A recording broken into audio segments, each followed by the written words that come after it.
අද දිනේ ලොවම අවධානය දිනු පුවත ගැන ජාත්‍යන්තර පුවත් වෙබ් අඩවි වාර්තා කළ තිබුණේ මෙසේය. Palestinian begin returning to Gaza's north as Israel says ceasefire now in effect.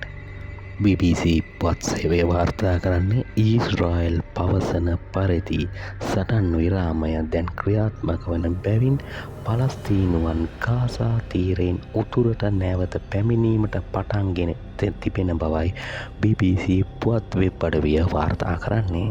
Gaza City residents said to return as Israel says ceasefire has started.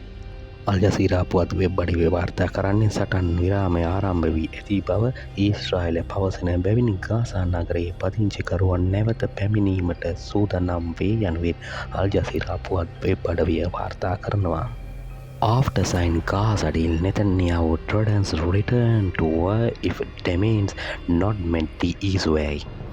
Time of Israel පුවත් වෙබ් අඩවියෙන් මෙම පුවත් වාර්තාවෙන්නේ ගාසාගේ උසුම අත්සන් කිරීමෙන් පසු ඉල්ලීම් පහසු ආකාරයෙන් ඉටු නොකළහොත් නැවත යුද්ධයකට යන බව නෙතන්යාහු තර්ජනය කරයි කියලා තමයි මෙම පුවත Time of Israel වාර්තා කරන්නේ. Ukraine says massive Russian attack target energy and infrastructures. CNN පුවත් වෙබ් අඩවිය වාර්තා කරන්නේ දැවන්ත රුසියානු පාරයක් බලශක්ති යටිතල පහසුකම් ඉලක්ක කරගත් බවට යුක්‍රේනය පවසයි යනුවෙන් CNN පුවත් වෙබ් අඩවිය වාර්තා කරනවා.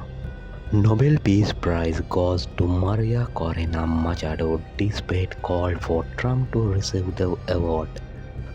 Fox News වෙබ් අඩවිය වාර්තා කරන්නේ ට්‍රම්ප් සම්මානය ලබා දෙන ලෙස ඉල්ලීම් තිබියදිත් නොබෙල් සාමෙතාගේ මරියා කොරිනා මචාඩෝට හිමිවේ කියලා තමයි ෆොක්ස් නිවුස් වෙබ් අඩවිය වාර්තා කර තිබෙන්නේ.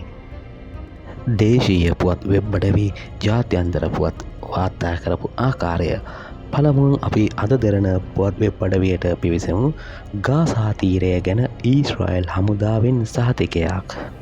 ඉන්නතුරු අපි අවධානය යොමු කරමු හිරු නිවුස් වෙබ් අඩවියට. සටන් විරාම ක්‍රියාත්මකයි ඊශ්‍රායල් හමුදාව යනුවෙන් තමයි හිරු නිවුස් වෙබ් අඩවිය අද මෙම පුවත වාර්තා කර තිබෙන්නේ.